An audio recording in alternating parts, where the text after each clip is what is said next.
기아차 광주 공장 직원이 추가로 확진 판정을 받아 일부 공장 가동이 중단됐습니다. 전남에서는 김장을 함께한 친인척이 집단 감염됐습니다.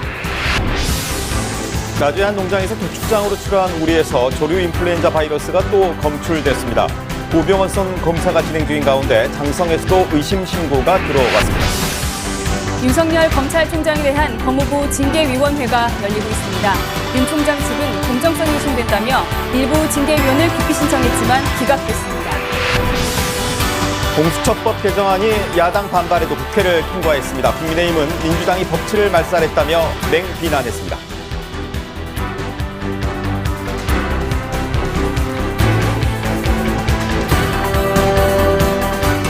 강화된 방역에도 광주 전남의 코로나19 확산세가 이어지고 있습니다. 자가격리 해제 후 확진 판정을 받은 사례도 나와 방역당국이 긴장하고 있습니다. 자, 취재기자 연결합니다. 김호 기자, 오늘 신규 확진자 상황부터 전해주시죠. 네, 우선 광주에서는 오늘 코로나19 확진자 2명이 추가됐습니다. 모두 지역 감염 사례입니다. 확진 판정을 받은 2명 가운데 1명은 기아차 광주 공장의 근로자인데요. 확진자의 밀접 접촉자로 자가격리를 마치고 자가격리를 했고 해제전 검사에서 음성이 나오면서 일상생활을 하다가 확진됐습니다. 방역당국은 확진자와 마지막 접촉일로부터 2주 이상 지난 시점에 양성이 나오자 이례적으로 증상이 늦게 나타난 것인지 격리 해제 후 다른 감염원에 의한 것인지 조사하고 있습니다. 기아차 광주 공장은 확진자가 나오자 해당 공장의 가동을 중단했습니다. 광주의 다른 확진자는 아직 감염 경로가 밝혀지지 않았습니다. 전남에서는 목포에서 부부가 확진됐는데요. 방역당국은 최근 부부가 서울에 다녀온 것을 확인하고 감염 경로를 찾고 있습니다. 김 기자, 김장철을 맞아서 우려했던 상황도 나왔는데요. 함께 김장을 하던 친인척의 집단 감염 소식도 전해주시죠. 네, 어젯밤 전남에서 친인척 5명이 한꺼번에 확진 판정을 받았는데 김장 모임 관련입니다. 이들은 지난 5일 영광에 모여 함께 김장을 했고 다음 날에는 가족 모임을 하기도 했습니다. 서울에서 온 가족이 먼저 확진 판정을 받았고 이어 접촉자들을 검사했더니 잇따라 양성이 나온 겁니다. 지역별로는 담양이 1명, 담양이 3명, 무안과 영광이 각각 1명입니다. 담양의 확진자 1명은 광주의 한 고등학교 교직원인데요. 이에 따라 오늘 오후 학생과 교직원 등 약 400명이 검사를 받았는데 결과는 오늘 밤 늦게나 내일쯤 나올 예정입니다. 방역당국은 불가피한 김장 모임 시에는 반드시 마스크를 착용하고 함께 식사하지 말 것을 당부했습니다. 지금까지 광주시청에서 KBS 뉴스 김호입니다. 코로나19 확산세를 차단하기 위해 자가격리자 관리가 한층 엄격하게 이루어지고 있습니다. 사실상 무관용 원칙이 적용되고 있는데요. 몇몇 적발 사례를 소개해드리겠습니다. 안타까운 상황도 있지만 엄중함을 생각하면 어쩔 수가 없는 일이죠. 하선아 기자입니다. 광주와 전남 지역의 코로나19 자가격리 대상자는 모두 3,500명. 전담 공무원이 하루에 2차례씩 격리자들을 대상으로 전화를 걸어 이탈 여부를 확인하고 있습니다. 보건소에서 따로 격리해제 전 검사 관련해서 연락이 갈 거고요. 그때 전화 잘 받아주시고 격리 기간 동안 격리 수칙 잘 준수해 주시고. 수능 시험일인 지난 3일 오후엔 한 격리자가 전화를 받지 않아 현장 확인이 이뤄지기도 했습니다. 현장 확인 30여 분 만에 나타난 격리자는 수능 시험을 치른 자녀를 배웅하러 나갔다가 적발돼 격리 해제 이틀을 앞두고 결국 형사 고발됐습니다. 친인척이 이렇게 사망하지 않는 이상은 외출을 할 수가 없는 상황입니다. 그래서 좀 안타깝지만 이런 상황도 예외 없이 고발 조치된 사례입니다.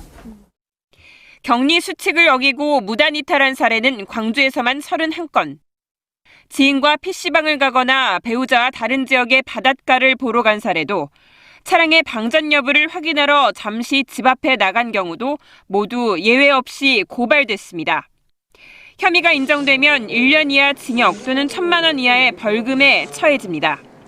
아직은 우리가 코로나의 어떤 특성을 완벽하게 파악된 상황이 아니기 때문에 밀접 접촉자로 분리되신 분들은 거의 확진자와 같다고 생각을 하고 자가격리 수칙을 준수해 주셔야 됩니다. 자가격리 중 확진된 사례는 전체 확진자 가운데 10% 정도. 증상이 없더라도 확진될 가능성이 높아 자가격리자 스스로 방역수칙을 준수하는 일이 가장 중요합니다. KBS 뉴스 하선아입니다. 국내 코로나19 확산세가 좀처럼 잡히지 않고 있습니다. 오늘도 신규 확진자가 700명에 달했습니다. 방역당국은 이번 3차 유행이 1, 2차 때보다 더 큰 규모로 빠르게 진행되고 있다고 분석했습니다. 김범주 기자의 보도입니다. 국내 코로나19 3차 유행이 앞선 유행들과 비교할 때 가장 규모가 크고 장기적으로 진행되고 있는 것으로 방역당국의 분석 결과 드러났습니다. 유행의 정점까지 빠르고 꾸준하게 올라가는 추세인데다 아직 정점인지 여부도 명확하게 알 수 없다고 정부는 강조했습니다. 지난 일주일간 수도권에 3,000명이 넘는 신규 확진자가 나오면서 확산세를 막는 데 총력을 기울이고 있지만 머지않아 방역과 의료체계 대응 역량이 한계에 다다를 수도 있는 위태로운 상황이라고 방역당국은 진단했습니다. 특히 코로나19 확진을 받은 60대 이상 가운데 10%가 위중증 상태로 진행되고 있다며 고령층 본인뿐만 아니라 가족과 지인들 역시 감염 예방에 신경 써야 한다고 덧붙였습니다. 최근 수도권에 상대적으로 강력한 거리두기 조치를 취했는데도 확산세가 거센 건 활동량이 많은 청장년층을 중심으로 무증상 잠복 감염이 대규모로 늘고 있기 때문이라는 게 방역당국의 분석입니다. 정부는 이와 함께 무증상 감염자를 최대한 빨리 많이 찾아내기 위해 임시 선별진료소 150여 곳을 수도권에 설치하기로 했습니다. 대학가나 서울역 등 젊은 층이 많이 모이는 곳에 주로 설치되고 휴대전화 번호만 되면 익명으로 무료 검사를 받을 수 있습니다. 수도권 임시진료소는 다음 주 월요일부터 가동될 예정입니다. KBS 뉴스 김범주입니다. 고병원성 조류 인플루엔자 AI 바이러스가 전남 지역 2개 농장에서 발생한 상황인데요. 이번에는 나주의 한 농가가 도축장에 출한 오리에서도 AI 바이러스가 검출돼 고병원성인지 검사가 진행 중입니다. 기존에 확진된 2곳과는 다른 계열사의 농장입니다. 유철웅 기자의 보도입니다. 나주의 한 도축장으로 출하된 오리에서 또 조류 인플루엔자 바이러스가 검출됐습니다. 방역당국은 고병원성 여부를 가리기 위해 정밀검사에 들어갔습니다. 이 오리를 출하한 농장은 지난 5일 고병원성으로 확진된 영암의 농장과 10km 안에 있어 당시에 조사를 했고 그때는 음성으로 나왔습니다. 하지만 도축장 검사에서 바이러스가 검출돼 전라남도가 원인 파악에 나섰습니다. 어떤 연유에서 발생됐는지 그 부분에서는 아직 정확한 판단이 안 나오고 있습니다. 지금 현재 역학조사 중에 있다는 말씀입니다. 전라남도는 도축된 오리 등 4만 4천여 마리를 모두 폐기해 외부로 유통되지는 않았다고 밝혔습니다. 이번에 바이러스가 검출된 농장은 이미 고병원 속으로 확진된 2군데 농장과는 다른 계열사 농장입니다. 이 때문에 조류 인플루엔자가 계열사를 가리지 않고 광범위하게 확산하는 것이 아니냐는 우려도 나오고 있습니다. 또 전남 지역에 퍼지고 있는 H5N8형 조류 인플루엔자는 무증상인 경우가 많아 농가에서 예찰하기 힘든 점도 문제입니다. 더구나 12월은 월동하는 철새수가 최고치를 기록하는 달이어서 가금류 농장의 조류 인플루엔자 발생 위험성은 더욱 높아질 것으로 예상됩니다. KBS 뉴스 유철웅입니다. 2차례 연기됐던 윤석열 검찰총장에 대한 법무부 징계위원회가 오늘 오전부터 열리고 있습니다. 윤 총장 측은 공정성이 의심된다며 일부 징계위원을 기피 신청했지만 기각됐습니다. 징계 사유에 대한 공방도 치열해서 징계위가 길어질 것이라는 전망도 나오고 있습니다. 장덕수 기자입니다. 헌정사상 최초의 검찰총장에 대한 징계위원회. 법무부 청사에는 이른 아침부터 팽팽한 긴장감이 감돌았습니다. 오전 9시 추미애 법무부 장관이 굳은 표정으로 출근한 데 이어 오전 10시부터는 윤석열 검찰총장 측 증인과 변호인들이 잇따라 모습을 보였습니다. 그리고 오전 10시 40분, 예정보다 10분 늦게 징계위는 시작했습니다.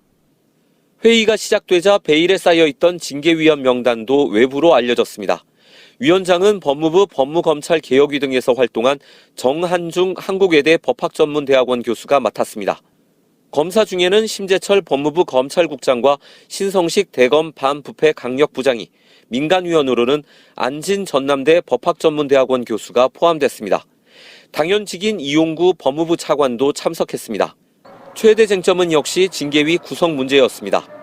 윤석열 총장 측이 징계위원 명단 미공개로 기피를 신청할 수 없었다며 기일 연기를 주장했지만 징계위 측은 오후 2시까지 신청하라며 정회를 선언했습니다. 이어진 오후 회의에서는 윤 총장 측이 공정성이 담보되지 않는다며 신성식 부장을 제외한 위원 4명에 대해 기피를 신청했지만 징계위는 기각했습니다. 대신 윤 총장 감찰 등에서 개입 논란이 빚어진 심재철 국장만 스스로 심의에서 빠지기로 해 회의는 4명만 참여하게 됐습니다. 윤 총장 측은 법무부 장관의 징계위 기일 지정이 징계를 청구한 사람은 심의에 관여할 수 없도록 한 법 조항을 위반한 것이라며 기일 재지정을 요청했으나 징계위는 이 역시 기각했습니다. KBS 뉴스 장덕수입니다. 공수처법 개정안이 오늘 국회를 통과했습니다. 공수처 출범을 둘러싼 여야 힘겨루기에도 사실상 마침표가 찍혔는데요.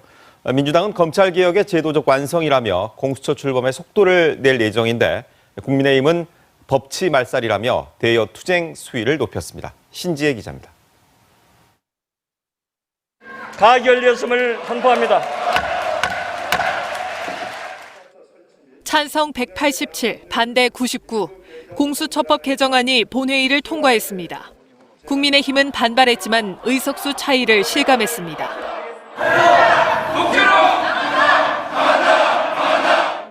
핵심은 공수처장 후보 추천 의결 정족수를 7명 중 6명에서 5명으로 줄이는 겁니다. 야당 동의 없어도 공수처장 후보 추천 가능해졌습니다.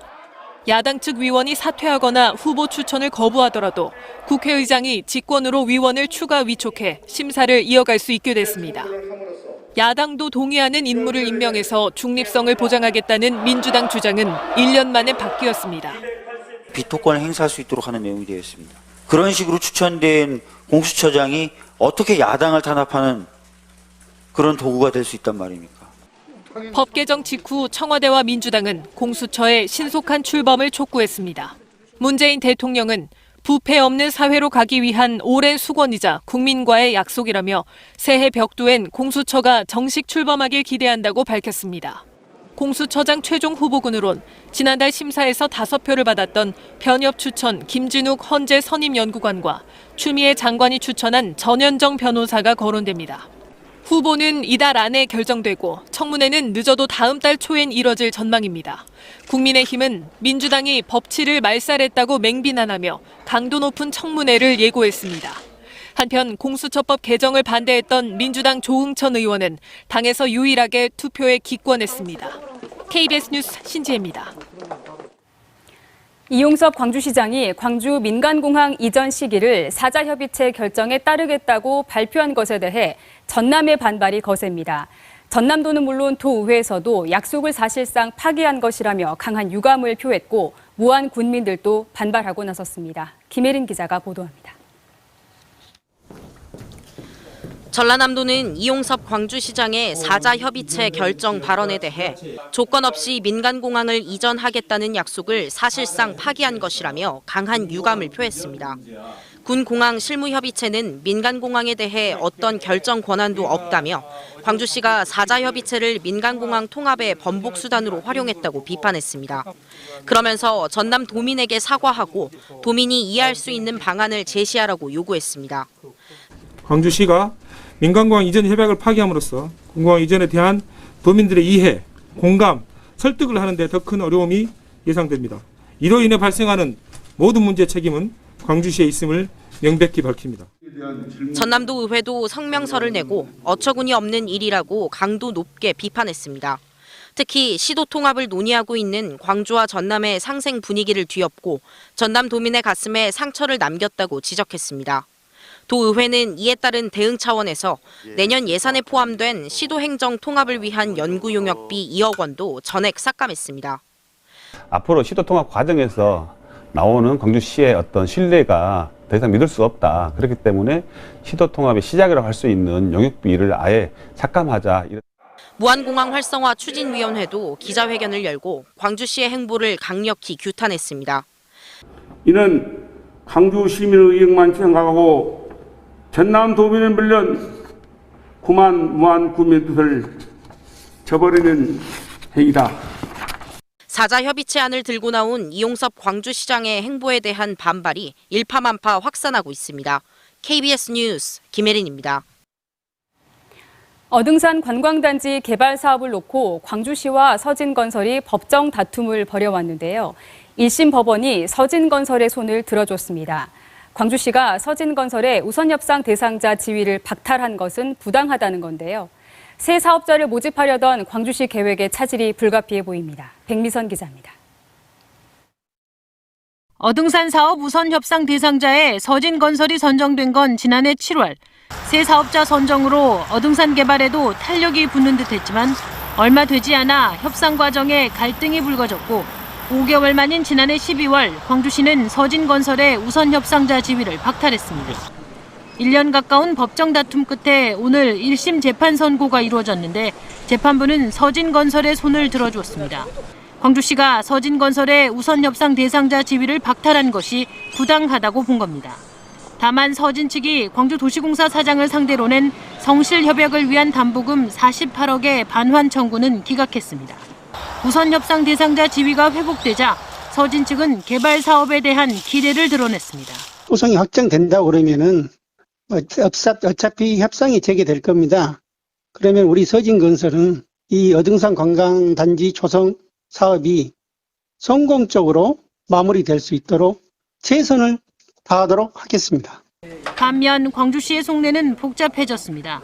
그 사이 새로운 사업자 모집을 위해 관광단지 안에 상가 면적을 늘리는 공모안을 공개했고 반발하는 지역 상인들과 간담회까지 여는 등 사업 추진을 위한 절차를 밟아왔기 때문입니다. 아직 시에서 어떤 방향을 정하기는 어려운 상황이고요. 판결문 내용을 확인하고 그 내용을 존중해서 시가 어떻게 해야 될 것인지 방향을 결정할 계획입니다. 광주시가 어등산에 호텔과 골프장 등 관광단지를 조성하겠다며 지난 2005년에 시작한 어등산 개발 사업. 이번 판결로 광주시의 새 사업자 선정 계획이 벽에 부딪히면서 민선 7기안의 추진은 어려울 것으로 보입니다. KBS 뉴스 백미선입니다.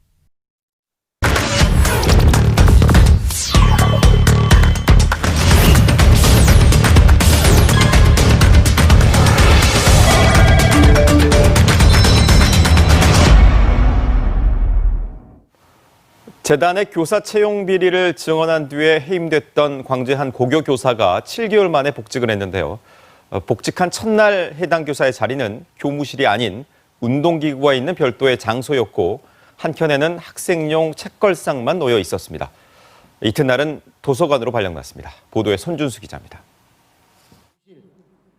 재단 관계자가 채용을 대가로 금품을 요구한 사실을 교육청 감사와 검찰 수사에서 진술한 뒤 해임된 광주 명진고등학교 손규대 교사. 지난 10월에는 국정감사 증언대에도 섰습니다. 아이들의 졸업 앨범을 찍는 날에는 함께하지 못했지만 졸업식에는 꼭 함께하고 싶습니다. 손 교사는 교원소청 심사위원회를 통해 7개월 만에 교단으로 돌아왔지만 손 교사의 자리는 교무실이 아닌 체력단련실로 쓰이던 통합지원실이었습니다. 지원실 안에는 학생용 책상과 의자만 놓여 있었습니다. 마음고생이 심할 때면 아이들을 만날 날만 기다렸던 그의 기대는 복직 첫날 사라졌습니다. 저는 교무실이나 이런 데 자리가 분명히 있는 걸로 알고 있고요. 다른 교사처럼 뭔가 차별받지 않는 지시, 다른 교사들과 좀 다르지 않았으면 좋겠습니다. 복직 둘째 날엔 학교 측이 자율연수를 이유로 아예 도서관으로 발령을 했습니다. 이에 대해 학교 측은 복직으로 교사 인원이 초과된 데다 교무실 공간이 여의치 않아 손 교사의 편의를 위해 지원실에 마련한 것이라고 해명했습니다. 근무가 아니고 잠시 쉬라고 했다니까, 쉬라고. 편하게 쉬라고. 근데 본인이 거기서 뭐 있든지 아니면 돌아가지 못했거지 뭐 주고 거기서 자료를 딱 그 과정식은 아닌데 그렇게 언론에 나가가지고. 광주교사 노동조합은 학교 측이 자리 제공과 자율연수 지시 등이 인권에 침해되는 부분이 있다며 국가인권위에 긴급 구제를 요청했습니다. KBS 뉴스 손준수입니다. 전남대학교가 KBS가 보도한 총장 후보자 연구윤리 위반 의혹과 관련해 검증과 관련된 규정을 개정하겠다고 밝혔습니다. 투명성과 객관성을 강화하는 쪽으로 총장 후보자 선출 과정 전반에 대한 개선책을 마련하기로 했습니다. 박지성 기자입니다. 8년 만에 직접 선거로 총장 후보를 뽑은 전남대학교. 하지만 연구윤리 검증 과정에서 탈락한 후보가 검증 기간에 대해 이의를 제기하는 등 안팎으로 논란이 이어졌습니다. 최근 5년으로 규정한 연구실적 검증 기간은 2007년 2월 이후 전체를 검증하도록 한 청와대 지침에 어긋난 것으로 확인됐습니다. 이렇게 반복되는 갈등과 논란을 막기 위해 전남대가 총장 후보자 선출 과정 전반에 대한 개선책을 내놓겠다고 밝혔습니다. 우선 정부 지침에 맞춰 총장 후보자 선거 규정의 연구실적 검증 기간을 개정합니다. 또 선거 이후에 이루어지는 연구윤리 검증 시점을 사전 검증이 가능한지 등을 검토해 보완하고 총장 추천 방법도 다시 논의하기로 했습니다. 연구윤리 진실성위원회의 검증 과정에서 신뢰성을 더 높이는 방안도 마련합니다. 전남대학교는 이번 조치가 총장 후보자 선출 과정에서의 논란을 최소화하기 위해 투명성과 객관성을 더욱 강화하겠다는 취지라고 밝혔습니다. 가장 중요한 것은 이 검증 근거와 그리고 그 검증을 심의한 그 위원회나 어떤 회의로 공개하고 근거 자료로 공개하는 그런 장치가 필요하다. 이번 조치에 앞서 지난달 교육부에 추천한 총장 후보자들은 현재 청와대의 인사검증을 받고 있습니다. 교육부는 검증 결과가 나오면 이달 중 인사위원회를 열어 청와대의 후보자의 임명을 제청할 계획입니다. KBS 뉴스 박지성입니다.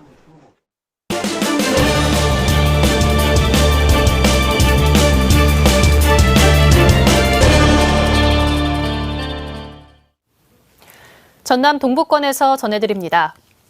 정부가 부동산 대책을 강화하고 있지만 규제 대상이 아닌 전남 동부권은 부동산 열기가 여전히 뜨겁습니다.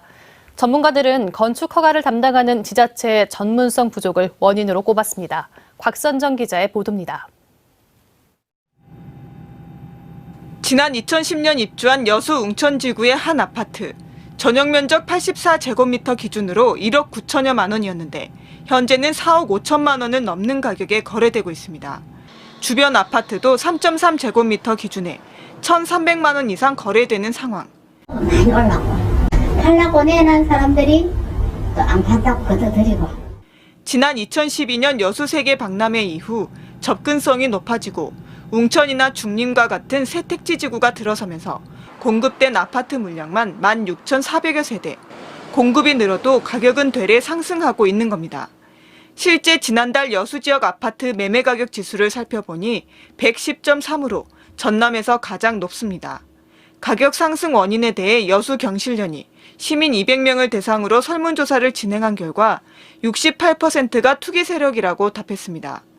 전문가들은 여수시의 전문성 부족으로 특혜성 개발을 지속적으로 내주는 것이 더 큰 문제라고 지적합니다. 주목구구식 난개발이 또 이루어졌었고, 예를 들어서 상업지구였는데 주거지역으로 가능하게 바꿔가지고 원래 7층 이하여야 되는데 29층 아파트가 들어진다지. 더욱이 서민들을 위한 주거 대책은 턱없이 부족하다는 의견도 나왔습니다. 획일적인 서민 임대주택 정책도 이제는 좀 개선해야 됩니다. 최소한의 어떤 필요한 주거 공간을 확보해주는 정책이 필요하다는 거고요. 또 아파트 청약 시 일정 기간 거주할 경우 우선 공급하는 지역 거주 제한 제도 시행과 부동산 분양권 전매 단속 강화 등 여수시가 부동산 시장 안정화에 나설 것을 제시했습니다. KBS 뉴스 곽선정입니다. 여수시 기획행정위원회가 내년도 예산안 예비심사에서 본청사 별관 증축 사업 관련 예산 50억 9천만 원을 전액 삭감했습니다. 이에 대해 여수시는 시민들이 오랫동안 청사 분산 문제로 불편을 겪고 있다면서 내년에 다시 추진할 예정이라고 밝혔습니다.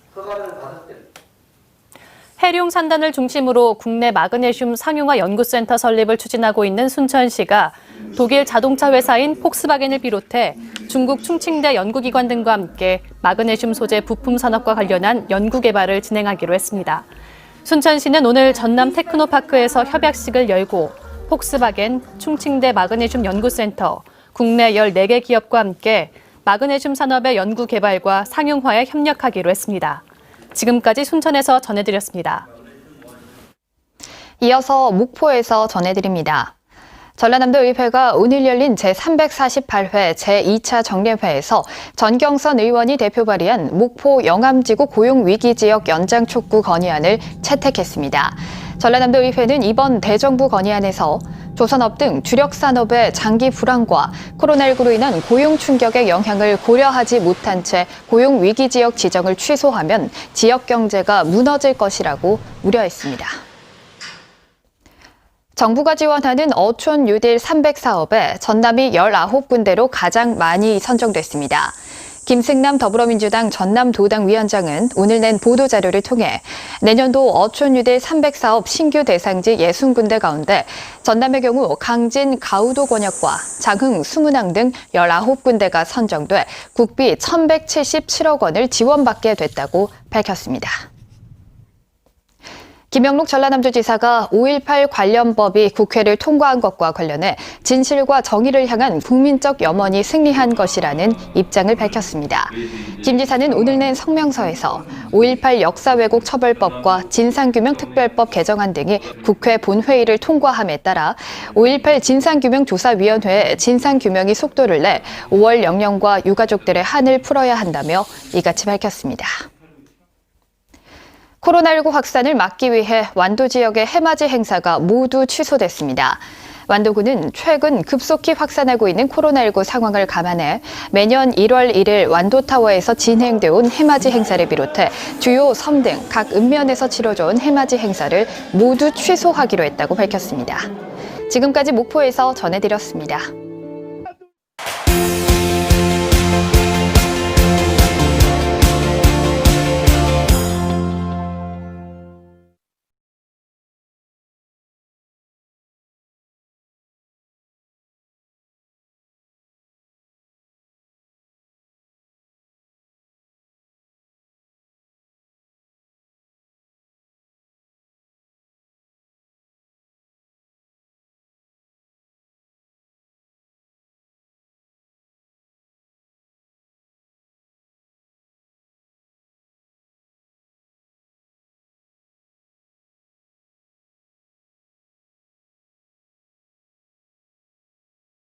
지금 사실 코로나19 때문에 집회도 쉽지 않은 상황이잖아요. 그런데 거리로 지금 나와서 투쟁을 하고 계시단 말이죠.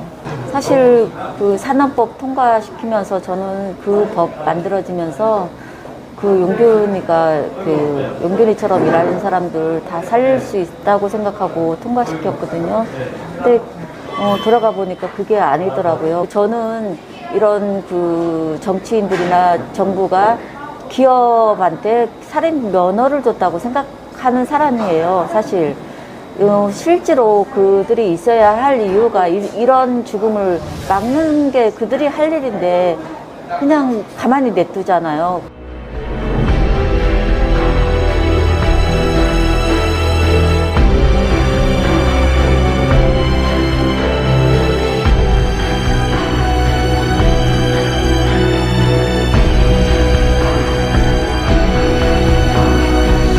사실 지금 어머니께서 이렇게 투쟁하시는 이유도 사고가 났었는데 그 뒤에 여러 가지 대처들이 너무나도 황당하고 불합리하고 부당하다고 느끼셨기 때문에 그러시는 거잖아요. 예, 용균이가 처음에 이제 태안 의료원에 갔는데 그 하청 이사라는 사람이 용균이가 그렇게 돼갖고 정말 죄송합니다. 용균이는 참 착실하고 착하고 일도 잘했는데 가지 말라는 곳을 가서 하지 말라는 일을 해서 사고가 났다 이렇게 얘기하는 거예요. 안 그래도 죽은 것도 억울해 죽겠는데 그 책임까지 잘못으로 용균이한테 돌리고 있더라고요. 죽어서까지 이런 누명을 써가면서 내 자식이 그렇게 있는 거 정말 못 봐주겠어서 이것만큼 벗겨야 되겠다. 지금 이렇게 싸우지 않으면은 안 될 만큼 힘드실 것 같은데. 용균이 사고 난 장소를 가보니까 맨 꼭대기예요. 근데 가니까 물청소가 다 돼 있어요. 그래갖고 이런 사고 은폐잖아요. 무슨 애가 짐승도 아닌데 그렇게 몸이 두동강 나갖고 그렇게 죽었는데 회사에서는 이게 사람으로 안 보는 거예요.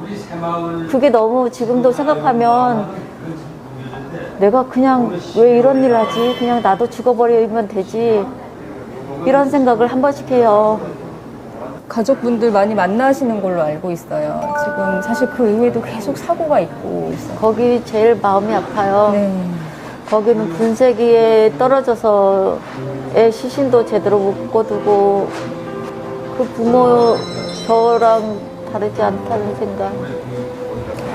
가족이나 유족분들 만나면 어떤 얘기를 좀 많이 해주시나요, 어머니? 우리 유족들이 그냥 계속 이런 죽음 방치하면 아무도 막을 수 없다. 이런, 예, 정말 밥이 안 넘어가도 물에 말아서라도 꼭꼭 넘겼어요. 근데 그게 제일 애한테 미안해요.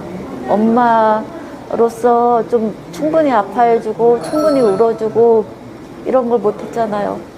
일부러 힘내서 싸우려고 또 이게 더 도와주는 길이고 아들을 위한 길이라고 생각을 하신 거잖아요. 아들이 만약에 혼이라도 있어서 본다면 한편으로 그럴 것 같아요. 엄마 나 거기 없는데 그거 뭐 할로 해. 엄마 힘들어 하지 마. 그럴 것 같기도 하고 또 한편으로는 또 우리 엄마니까 저렇게 할 수 있어. 그럴 수도 있는 것 같아요. 그래도 어머님은 그렇게 그만두지 못하시는 거잖아요. 또 누군가는 저처럼 또 계속 유족이 될 거고 또 누군가는 계속 죽어나갈 거고 이제 또 멈춰야죠. 이런 안타까운 죽음. 저는 용변이 잃고 그런 거 많이 생각했어요. 누군가는 저처럼 나섰더라면 우리 아들 죽지 않았을 텐데.